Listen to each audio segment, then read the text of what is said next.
sejarah mimiti ka Ashabul Kahfi nu jelas aya dina Al-Qur'anul Karim surat Kahfi 7-8 jeung anjing saha jelema anu hafal kana ngaran-ngaranna bakal dijaga ku Gusti Allah di dunia jeung di jero kubur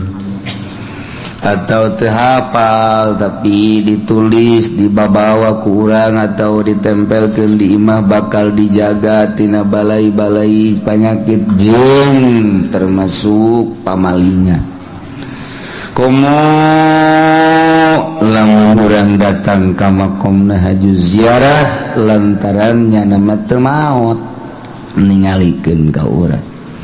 Muksalmina tamlikho kapsatat martunus saribunus palyastat yunus zunwanus palyastat yunus kitmir 8 tah kula mah tileutik apal eta barang dibere ku almarhum abah tah hafalkeun alhamdulillah apal datang ka kuari muksalmina tamlikho kapsatat martunus zunwanus saribunus palyastat yunus kitmir ente mah nus ya cagaran kitu Ashabul Kahfi baheula di zaman Raja Dikyanus nyalametkeun agama lantaran Raja Dikyanus zalim. Kemudian nyana sebagai patih-patih di kerajaan nyalametkeun diri agama Islam disalametkeun ka guha kapanggih nu genepan jeung salah saurang petani nu boga anjing ta eta diajak jadi saurang mah menang di jalan tamata jeung anjing nami entek hiji-hijina anjing nu asup ka sorga anjing Ashabul Kahfi ka sorga teh mah lantaran nyana ngajagaan di hareupeun guha kieu eta anjing teh masyaallah kan 300 tahun sare hudang deui maha kawasa Allah akhirnya nyana ka kota lapar begitu ka kota tapi nyana lapar-lapar ge mikiran bae keur hees buuk pendek tapi barang hudang buuk panjang cek nyana kok ieu panjang cepet amat nyana asup ka guha kira-kira asar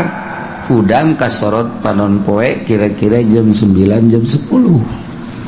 perasaannya nama atuh kamari bae udang padahal mah 300 tahun buuk panjang kuku panjang ieu hees sakedeung ge cenah kuku paranjang amat pareng 300 tahun sare kawasa Allah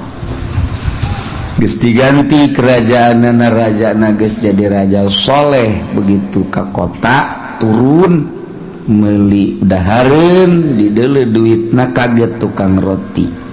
lantaran ieu mah duit geus 300 tahun 3 abad di Raja Dikyanus nya neuleuh deui ka beungeut neuleuh deui ka duit neuleuh deui ka beungeut neuleuh deui ka duit tukang roti teh si jelema bener tah henteu 300 tahun kaget Pak begitu dongeng kitulah kaayaanana masyaallah nyana langsung ngagro-grokeun ahli-ahli kampung ahli kota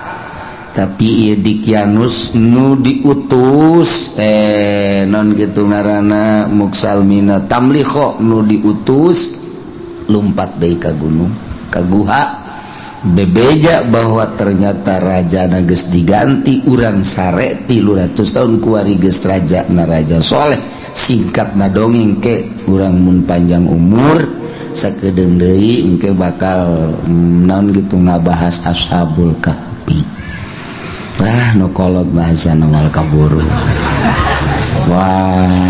angel ban saayat 2 ayat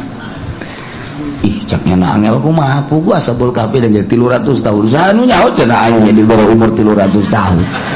oke sih itu bisa kawin ka parawan mantep betul maha kawasa Allah balik ingat doanya nak brek sare datang ke kuari mentak tulang-tulang nu aya kadeuleu mah bohong tah jelema tirobah ashabul kahfi engke bakal jadi tentara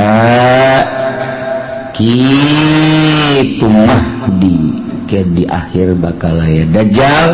kemudian Mahdi heula kemudian Dajjal ieu bakal jadi tentara Kangjeng Nabi Isa alaihis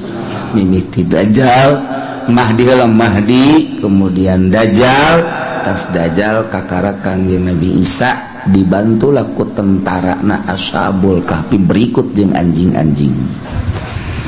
tuh jadi nu kuari kadeule tulang bohong tambah tulang nang neundeunnan we teh aya di dinya tulang-tulang bohongnya mah teu maot mun urang kaberenehan wa ditutup eta bakal ningali sosokna masih utuh kene masyaallah tazarah kadinya